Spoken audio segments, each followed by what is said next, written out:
Hey guys, welcome back to my channel. Myself Prachi and होने वाली CM Prachi. Guys, आज हम लोग स्कैनर का डिस्कशन करने वाले हैं, सीएमए फाइनल ग्रुप 3 का। आई होप आप लोग बहुत ज्यादा एक्साइटेड हो गए लॉ पेपर का। गाइस, मैं आठों पेपर के सारे स्कैनर कवर करने वाली हूँ। तो चलो वीडियो को स्टार्ट करते हैं और don't forget to subscribe my channel for latest updates. ठीक है गाइस, आज हम लोग कॉर्पोरेट गवर्नेंस चैप्टर स्टार्ट करने वाले हैं। ठीक है, क्योंकि ये वाला चैप्टर में से कंटिन्यूअसली क्वेश्चन मिनिमम 4 मार्क्स और मैक्सिमम गाइस देखो 22 तक आया है। बट फिर भी एवरेज लेके चले तो 12 से 16 तक या फिर 4 तो कम से कम उतने का तो आएगा ही आएगा। एक शॉर्ट नोट तो आएगा ही आएगा। तो गाइस, मैं नहीं चाहती एक छोटा सा शॉर्ट नोट भी छूटे, क्योंकि बहुत इजी चैप्टर है और इसके ऑब्जेक्टिव टाइप क्वेश्चंस भी आते ही हैं। ठीक है, तो वेटेज के हिसाब से मैंने ये चैप्टर चूज किया है। अगर आप चाहते कि मैं दूसरे चैप्टर का वीडियो बनाओ तो प्लीज मुझे कमेंट करके बताएं कि कौन सा चैप्टर का आपको कौन से सब्जेक्ट का स्कैनर का चाहिए। मैं पक्का बनाऊंगी। ठीक है, चलो डिस्कस करते हैं। सबसे पहला क्वेश्चन हमारा आया था 17 दिसंबर पे, ऑब्जेक्टिव ऑफ MOU। ठीक है, तो MOU का ऑब्जेक्टिव क्या होता है गाइस? देखो, सबसे पहले का था कि इंप्रूव करे वो परफॉर्मेंस। ठीक है, इंक्रीज करे मैनेजमेंट का ऑटोनॉमी को। ठीक है, फिर रिमूव करे हेजलनेस, मतलब जो जैसे कि अगर इंसानों में देखा जाए तो क्या होता है? आलसीपन। और कंप्यूटर में हेजीनेस ऑफ इन गोल्स, मतलब गोल आने में जो भी समस्या है उसको हटाए। इवेलुएट करे मैनेजमेंट के परफॉर्मेंस को। ठीक है, और प्रोवाइड करे incentive for better future performance. Incentive के लिए, बेटर फ्यूचर परफॉर्मेंस के लिए इंसेंटिव प्रोवाइड करे। फिर से मैं याद करवा रही हूँ गाइस, अपन याद करते हुए चलेंगे। अगर ये क्वेश्चन आ गया तो ये याद हो जाना चाहिए, मैं श्योर करूंगी आपको वीडियो एंड होते तक। ठीक है गाइस, ऑब्जेक्टिव ऑफ MOU ये होता है कि वो इम्प्रूव करता है हमारी परफॉर्मेंस को। ठीक है, रिमूव करता है हेजलनेस को, इवेल्युएट करता है मैनेजमेंट परफॉर्मेंस को, प्रोवाइड करता है incentive for better future performance, for better future performance. ठीक है, ऐसे याद करो यार कि अगर देखो, अगर MOU को लगाए अपन, ठीक है, तो वो जब इंप्रूव करेगा हमारी परफॉर्मेंस तभी तो हेजलनेस हटेगी क्या। और वो हटेगी, वो कैसे हटेगी? जब अपन मैनेजमेंट परफॉर्मेंस में ध्यान देंगे, वो ऑब्जेक्टिव क्राइटेरिया में देखेंगे अपन। ठीक है, तभी वो उसको भी कैसे देखेंगे? जब इंसेंटिव दे पाएंगे अपन। आई होप आप लोग को लर्न हो गया होगा। नेक्स्ट क्वेश्चन देखते हैं अपन। Disadvantage of family business. Guys, ये बहुत easy disadvantage of family business. देखो यार, तुम एकदम अपने ऊपर रख के देखो कि तुम्हारा अगर फैमिली बिजनेस रहेगा तो तुम अपने आप को रखो और तुम्हारे कोई कलीग को रखो जो नॉन फैमिली है मेंबर है। ठीक है यार, उसके उसके पॉइंट ऑफ व्यू से सोचो उसको कैसा लगेगा। गाइस देखो, सबसे पहले तो staff recruitment, external talent can be. Guys देखो, एक्सटर्नल टैलेंट को हम उतना टाइम या कदर नहीं करेंगे क्योंकि अपने घर के बच्चे रहेंगे। आप ही सोचो ना, अगर आप किसी बहुत बड़े बिजनेस फैमिली से बिलोंग करते हो तो और आप वहाँ के इकलौते बच्चे हो, ठीक है, बॉय गर्ल वॉट एवर, ठीक है, तो आपको ही रखेंगे ना। पहले तो प्रायोरिटी तो आपको मिलेगी ना, कि एक्सटर्नल टैलेंट को मिलेगी। ठीक है, तो स्टाफ रिक्रूटमेंट लर्न हुआ। सेकेंड है raise fund for growth, raising fund for growth. Guys, यहाँ पे कैपिटल ग्रोथ में लगाना जरूरी नहीं समझते लोग। देखो, हमारा बिजनेस है, हमारी मर्जी। पहली चीज तो ये चलती है, प्राइवेट कंपनी में ज्यादा ये होता है। ठीक है गाइज, क्योंकि गवर्नमेंट की कोई फैमिली नहीं होती। ठीक है, तो अपनी फैमिली होती तो प्राइवेट कंपनी में ऐसा होता है क्या, ज्यादा से ज्यादा अपन क्या करें, ज्यादा से ज्यादा raising fund for growth, growth में डाल दे, डिविडेंड कम कम बांटते हैं उन लोग। ठीक है, ग्रो, वो चाहते हैं कि हमारा बिजनेस ग्रो होते रहा, ग्रो होते रहा, और फिर इसलिए डिविडेंड कम कम जाता है। तो इसलिए नॉन फैमिली बिजनेस के कंपैरिजन में फैमिली बिजनेस जो रहता है उसका ये डिसएडवांटेज रहता है कि इन लोग ग्रोथ में ज्यादा फोकस करते हैं। घर के झगड़े यार, घर में हर किसी के घर में झगड़े होते हैं। ठीक है गाइस, तो वो। और फिर नेक्स्ट है ओनरशिप वर्सेस मैनेजमेंट। तो ओनरशिप जो होता है और उसके वर्सेस जो मैनेजमेंट होता है, उनके बीच में कन्फ्लिक्ट्स होती है, क्योंकि मैनेजमेंट हो सकता है फैमिली मेंबर हो और एक्सटर्नल लोग भी हो, मिलजुल के हो, पर ओनरशिप तो किसी पर्टिकुलर लोगों की ही होती है ना, तो फिर उनमें प्रॉब्लम इश्यूज हो सकते हैं। ठीक है गाइस, तो ये आपको 4 पॉइंट लर्न हो जाने चाहिए। मैं आपको फिर से याद करती हूँ, स्टाफ रिक्रूट में प्रॉब्लम होगी गाइस, क्योंकि घर का बच्चों को रखेंगे। अपना बिजनेस अपन चाहेंगे ग्रोथ होना चाहिए, हमारे घर के झगड़े तो होंगे ही। Ownership versus management. ठीक है गाइस, आई होप आप लोग को लर्न हो गया होगा। आगे बढ़ते हैं। शॉर्ट नोट में उस टाइप के क्वेश्चन आते हैं। अब अपन देखते हैं अगर डिस्क्रिप्टिव टाइप आया तो क्या आएगा। ठीक है, तो देखो, what is meant by an corporate governance as per renowned exponential in this field? How far do you agree with their views? Agree or disagree or whatever. ठीक है गाइस, तो हमको पूछ रहा है कि जो कॉर्पोरेट गवर्नेंस है अगर वो रिनाउंड हो जाएगा अपनी फील्ड में ही, तो फिर उसके उसमें आपका क्या कहना है, पूछ रहा है। ठीक है गाइस, तो सबसे पहले अपन समझाएंगे कि कॉर्पोरेट गवर्नेंस होता क्या है, देन अपन अपना व्यू रखेंगे। ठीक है, तो corporate governance is a process of supervision and control indeed to ensure that the company management act in according with interest of shareholder. Guys, जो corporate governance है ना, कॉर्पोरेट गवर्नेंस है ना, वो एक प्रोसेस है जिसमें अपन सुपरविज़न करते हैं और कंट्रोल करते हैं, ठीक है? अकॉर्डिंग टू मैनेजमेंट के हिसाब से, ठीक है? और उसमें अपन शेयर होल्डर का इंटरेस्ट देखते हैं, ठीक है? Governance role is not to concern with the running of business of a company as but it giving a overall direction to the enterprise, overseeing and controlling executive actions of a management with satisfying the expectations, accountability and all. ठीक है guys, जो governance है उसका role ये होता है कि वो ना कि वो बिजनेस चलाने में फोकस करे, बल्कि उसको उसका काम है कि वो डायरेक्शन दे ताकि सारी चीज कंट्रोल पे चले, ठीक है? फिर governance of an enterprise is some of those activity that make up internal regulation of business in compliance with obligations. Guys, इसमें ऑब्लिगेशंस भी होते हैं अपने कुछ-कुछ, उसको अपन को फुलफिल करना होता है। फिर नेक्स्ट अपना रिलेशनशिप बताता है शेयर होल्डर के बीच में और कंपनी के बीच में, और फिर बेस्ट प्रैक्टिस कैसे कर सकते हैं ये भी बताता है वो, ठीक है? नेक्स्ट है कि the structure, process, culture and the system of successful operation of organisation, the system by the company are directed and controlled. ठीक है गाइस, आई होप आप लोग को आता होगा, या अगर आपने पढ़ा होगा तो बन जाएगा, ठीक है? नेक्स्ट क्वेश्चन देखते हैं अपन। As per the revised corporate governance code published in Japan 2020 2001, discuss the mission and role. Guys, हमको मिशन एंड रोल बताना है बीओडी का और कमेटी का, ठीक है? तो अपन अलग अलग बताएंगे। देखो जैसे बुक में दिया हुआ है कि ये सबसे पहले बीओडी का दिया हुआ है और फिर उसमें दिया हुआ है कमेटी का, ठीक है गाइस? तो देखो बोर्ड का क्या रहेगा कि उसकी 5 प्रिंसिपल्स है रिगार्डिंग द पोजीशन, है ना?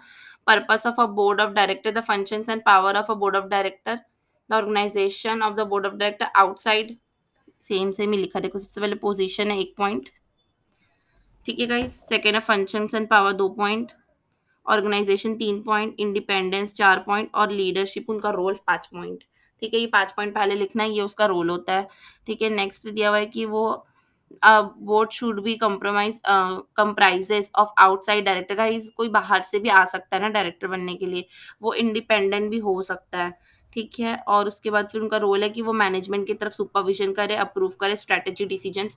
गाइस, बहुत इजी था, अगर पढ़ के नहीं जाते तो भी कॉमन सेंस से लिख सकते इतना, ठीक है? कुछ भी लिख देना। नेक्स्ट क्वेश्चन है mission and role of committee establish within board of director, ठीक है? कमेटी जो रहेगी वो रिकमेंडेशन देती है, ठीक है? बहुत सारी कमेटी होती है, जैसे कि ऑडिट कमेटी हो गया, कंपनसेशन कमेटी, नॉमिनेटी कमेटी, ठीक है? जो कि कंप्राइज होती है, एटलीस्ट 3 डायरेक्टर होते हैं गाइस उसमें, इसमें से एक आउटसाइड डायरेक्टर हो सकता है, ठीक है? चेयरपर्सन के लिए द मेजॉरिटी ऑफ डायरेक्टर जो रहते हैं ऑडिट कमेटी के, वो इंडिपेंडेंट लेने चाहिए, और वो मेजॉरिटी ऑफ कम से कम 2 डायरेक्टर उसके इंडिपेंडेंट होने चाहिए, मतलब सारे सारे डायरेक्टर इंडिपेंडेंट होने चाहिए, और 2 जो रह गए वो आउटसाइड होने चाहिए, आउटसाइडर इंडिया होने चाहिए, ठीक है? और एटलीस्ट 1 इंडिपेंडेंट। मैं फिर से बता देती हूँ, मेजॉरिटी अगर इंडिपेंडेंट होती तो अच्छी बात है, नहीं तो कम से कम 1 डायरेक्टर इंडिपेंडेंट होना चाहिए और 2 डायरेक्टर बाहर के होने चाहिए, ठीक है? फिर अपन देखते हैं नेक्स्ट क्वेश्चन क्या था। What are the probability stage in family firm governance? Family business के अपन गवर्नेंस पूछ रहा है, ठीक है guys? Corporate governance in family business मान लो आप, ठीक है गाइस? तो according to Cadbury there are 3 type के फैमिली फर्म्स होते हैं, जैसे कि पहला ये कि they need to be able to recruit and retain very best person for the business. वो चाहते हैं कि हम रिक्रूट भी अच्छे लोग को करें और रिटेन भी अच्छे लोग को करें, मतलब उनका स्कीम यही होगा कि जिनका 98% से ज्यादा है, जिनका वर्क एक्सपीरियंस 5-10 साल का है, उनको ही हम रिक्रूट करें, ठीक है? और फिर हम उनको हमेशा के लिए सँभाल के रखें, वैसा चलता है पहला वाला, ठीक है? दूसरा ये है कि they need to be able to develop a culture, कि वो ऐसा कल्चर रखना चाहते हैं जहाँ पे ट्रस्ट और ट्रांसपेरेंसी हो, ठीक है? और फिर नेक्स्ट है कि they need to define logical and efficient organisation structure. वो ऑर्गेनाइजेशन स्ट्रक्चर एफिशिएंट और लॉजिकल बनाना चाहते हैं, ताकि वो लोग अपने बिज़नेस की जो भी वो सब है, उसको अचीव कर पाएँ, ठीक है गाइज़? अब अपन नेक्स्ट क्वेश्चन देखते हैं। 2014 में क्या आया था? Corporate governance S OECD. OECD guys बहुत इंपॉर्टेंट होता है, ठीक है? इसके बारे में अपन पढ़ते हैं। मेरे को तो लगता है इस साल ही क्वेश्चन आ भी सकता है। एक मिनट, लास्ट अपन पीछे से पढ़े क्या? देखते हो पीछे क्या क्वेश्चन आया था। 1 सेकेंड, ये रहा। एक्सबीआरएल क्लॉज 49 आया था गाइस, बहुत इंपॉर्टेंट। एक्सबीआरएल मैंने वीडियो बना के रखी है अलग से, अगर आपको नहीं आता होगा तो वहां से देख सकते हो। और आपको गाइस एक आपकी जनरल इन्फॉर्मेशन के लिए बता दूं कि कॉर्पोरेट गवर्नेंस एक्सबीआरएल में आ जाता है, जैसे इसमें क्वेश्चन दिया था वैसे टाइप का आ सकता है। मतलब एक्सबीआरएल तो ऐसा बच्चे के किसी के साथ भी डाल देते हैं इन लोग। ठीक है, तो अपन देखते हैं सबसे पहले ओईसीडी का क्या है। ठीक है गाइस, ओईसीडी का फुल फॉर्म मैं बता दूं, ऑर्गेनाइजेशन है for economic corporation and development. ठीक है, ये one of the most earliest non government organisation है जो कि काम करता है principle and practice corporate governance के ऊपर। Long term share holder value increase करने का काम है इसका। ठीक है गाइस, सबसे पहले ये देखते हैं कि राइट्स ऑफ शेयर्स। ठीक है, आई होप आपको इसका बैकग्राउंड समझ में आया होगा कि organisation for economics corporate and development. ठीक है गाइस, ये जो रहता है वो नॉन गवर्नमेंट ऑर्गेनाइजेशन है जो किसके लिए काम कर रहा है, principle and practice of governance. सबसे पहले वो राइट ऑफ शेयर्स के बारे में सोचेगा, शेयर होल्डर का जो राइट है उसके बारे में सोचेगा। ठीक है, तो guys right of share holder क्या क्या इंक्लूड करता है, set of rights secured by ownership of a shares, right for disclosure of information, voting rights. ठीक है, नेक्स्ट है कि वो चाहता है कि सारे शेयर होल्डर को बराबर का हक मिले। ठीक है, तो वो प्रोटेक्ट करता है माइनॉरिटी शेयर होल्डर्स को। ठीक है, जिसमें इंक्लूड होते हैं मैनेजर, डायरेक्टर। ठीक है, सबको बराबर मिलना चाहिए, जिसके एक शेयर वो भी और जो बहुत सारे शेयर पकड़ा वो भी। ठीक है, फिर नेक्स्ट है the role of share stake holder in corporate governance. वो रोल बताता है स्टेक होल्डर का कॉर्पोरेट गवर्नेंस में। ठीक है, the OECD recognise that there are other stake holder in company in addition to shareholders and workers. For example, are important stakeholder in the way of company performance, make decisions. OCD levels बहुत सारे provisions बताते हैं stake holder के interest के लिए। ठीक है, next है कि डिस्क्लोजर एंड ट्रांसपेरेंसी। ट्रांसपेरेंसी और डिस्क्लोजर करने बोलते हैं। नेक्स्ट है the responsibility of board. The responsibility का इस लॉ में ऐसा है कि ना तुम लैंग्वेज एकदम लर्न तो नहीं कर पाते हो। ठीक है, तो आप लोग खुद से रीड कीजिएगा अंदर अंदर का, मैं आपको बुलेट पॉइंट याद कराने की कोशिश करूंगी। ठीक है गाइस, क्योंकि इतनी सारी लैंग्वेज अपन कैसे याद करेंगे, प्रैक्टिकली मुझे इतना पॉसिबल लगता नहीं कि जो लैंग्वेज लिखा वो अपन लिख पाएंगे एग्जाम में पूरे वर्ड टू वर्ड। इसीलिए अपन बुलेट्स पॉइंट को अच्छे से लर्न कर लेते हैं, अंदर का फिर अपने हिसाब से अपन लैंग्वेज के हिसाब से लिख लेंगे। ठीक है, उस मोटिव से ही मैं पढ़ा रही हूँ, इसलिए मैं ज्यादा फोकस बुलेट्स पे कर रही हूँ। ठीक है, आई होप आप लोग को समझ में आ रहा होगा। अगर कुछ भी प्रॉब्लम होती है तो मुझे बता सकते हो आप कमेंट्स में, तब मैं आप लोग की फिर अच्छे से हेल्प कर पाऊंगी। ठीक है, देखो गाइस लर्न करते हैं आप। सबसे पहले ओईसीडी जो रहेगा वो क्या है, organisation of economical cooperative and development है। ठीक है, ये हमारे मतलब सबकी हेल्प करने के लिए बना है, जैसे कि मैं आपकी हेल्प करती हूँ वैसे ओईसीडी सबकी हेल्प करता है। ठीक है, तो सबसे पहले वो क्या सोचेगा कि शेयर होल्डर का राइट्स क्या है उसको प्रोटेक्ट करेगा। वो चाहेगा कि उसके शेयर होल्डर को बराबरी का हक मिले। ठीक है, वो बताएगा कि कॉर्पोरेट गवर्नेंस में शेयर होल्डर का क्या क्या क्या काम है। ठीक है, फिर वो बोलेगा कि यार ये जो शेयर होल्डर है इसको पता कैसे चलेगा कि सब सही है कि नहीं, तो डिस्क्लोजर, ट्रांसपेरेंसी। ठीक है, और फिर रिस्पॉन्सिबिलिटी ऑफ बोर्ड, बोर्ड की भी रिस्पॉन्सिबिलिटी होती है कुछ। ठीक है, तो ये सब वो बात करता है। ठीक है, एक बार और बताती हूँ मैं। ठीक है, सबसे पहले rights of share holder, equitable treatment, फिर बोर्ड की कुछ जिम्मेदारियां होती है, कुछ जिम्मेदारी स्टेक होल्डर्स की भी होती है, और ट्रांसपेरेंसी और डिस्क्लोजर। नेक्स्ट क्वेश्चन अपन डिस्कस करते हैं गाइस, क्या है देखते हैं। नेक्स्ट क्वेश्चन है the development of corporate governance in UK is initially as a, मुझे नहीं लगता गाइस ये क्वेश्चन आएगा, नॉट सो रिलेवेंट। मैं नहीं पढ़ा रही क्वेश्चन, आप खुद से पढ़ लीजिएगा अगर आपको ठीक लगता है तो। नेक्स्ट क्वेश्चन क्या है, the German corporate, not so important. Next question क्या है, ओईसीडी गाइडलाइंस मैंने पढ़ा चुका है, सेम टू सेम। आप अभी पिछले क्वेश्चन में तो पढ़े अपन। ठीक है, नेक्स्ट क्वेश्चन क्या है, what is a need of corporate governance in India. ये क्वेश्चन आ सकता है इसी पढ़ता है अपन। देखो हमको पूछ रहे नीड क्या है, नीड हम लोग को ना क्वेश्चन के साथ आंसर दोनों लर्न करना होता है। ठीक है, तो बहुत इंपॉर्टेंट है। तो सबसे पहले अपन देखते हैं कि नीड क्या है। Corporate governance is integrated to existence of a company. It is needed to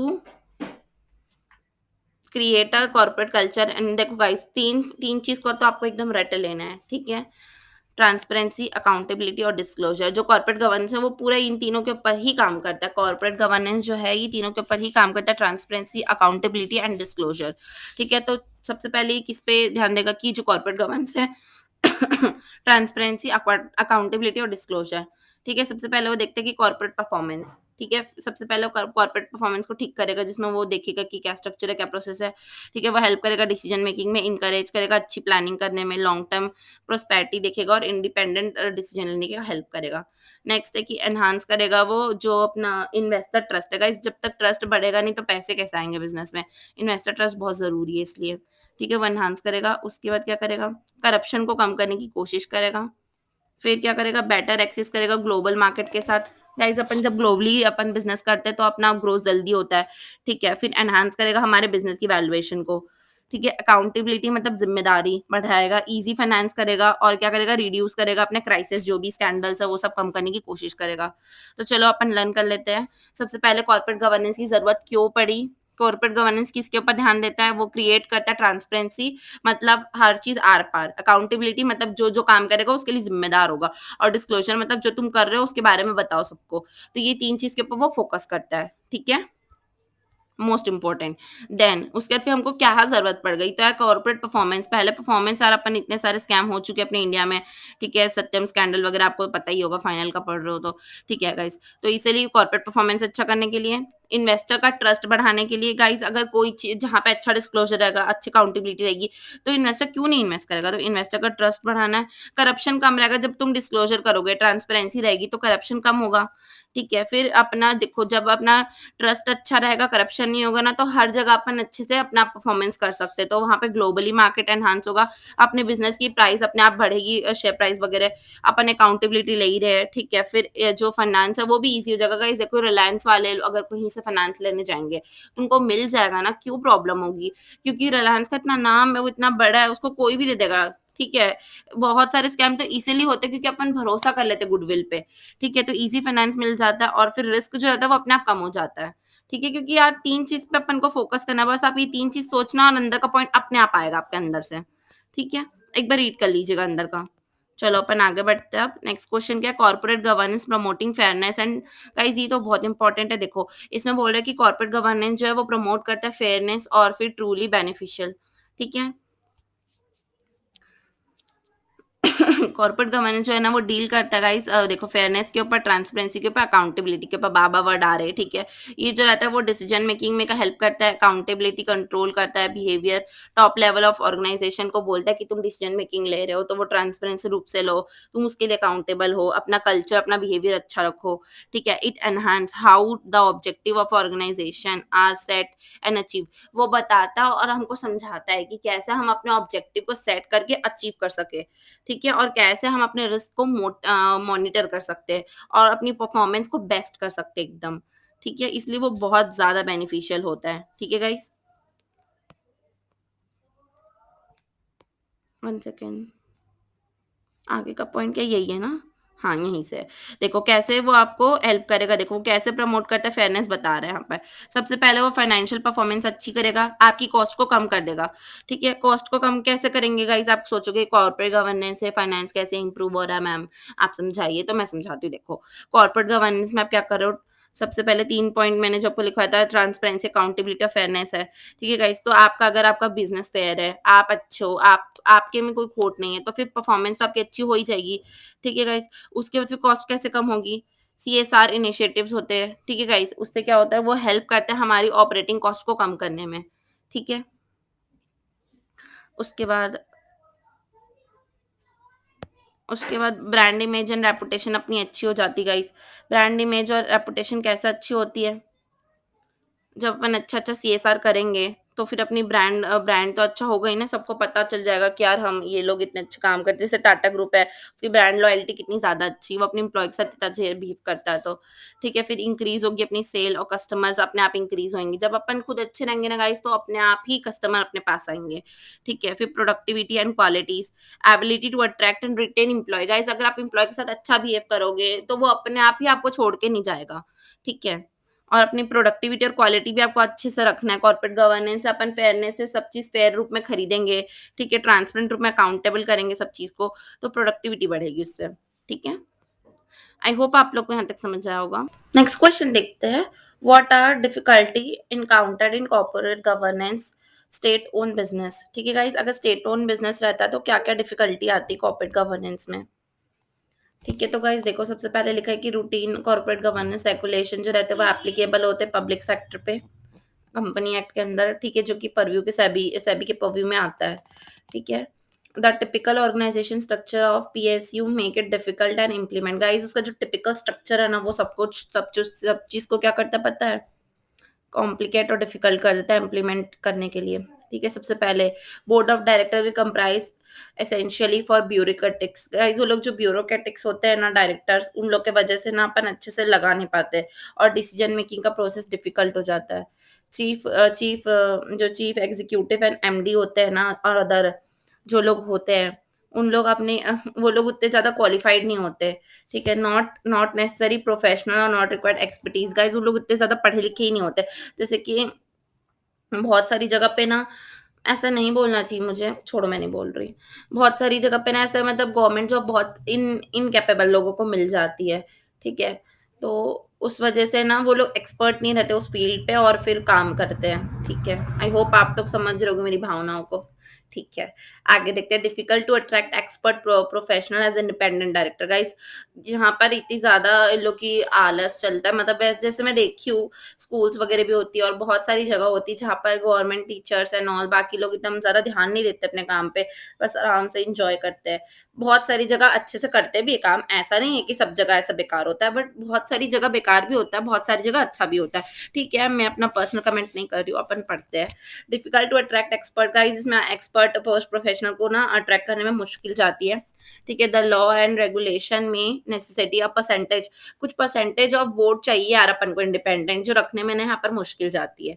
फिर due to very nature guys, यहाँ का नेचर वेरी होता है मतलब चेंज होते रहता है, जिसकी वजह से हमको डिफिकल्ट होता है कि गवर्नेंस को अपन कैसे एप्लीकेबल करें। ठीक है गाइस, मैं आपको एक पूरे पैराग्राफ में से ना चूज करके ना हाईलाइट करवा देती हूँ वो वर्ड जो कि आपको बुलेट्स बनाना है एग्जामिनेशन में। ठीक है, तो बुलेट्स में ज्यादा अच्छे मार्क्स मिलते हैं। सबसे पहले the effect will not aboard much beyond the required size, decision making difficult process, decision making ना डिफिकल्ट हो जाता है यहाँ पर, डिसीजन मेकिंग में तकलीफ होती है और ये ब्यूरोक्रेटिक्स होता है। ठीक है, वेरियस मिनिस्टर्स, कुछ कुछ मिनिस्टर्स, ठीक है। फिर नेक्स्ट पॉइंट आप बनाना कि not necessary professional and required, मतलब जो डायरेक्टर होते हैं उन लोग उतने पढ़े लिखे नहीं होते। फिर नेक्स्ट पॉइंट बनाना,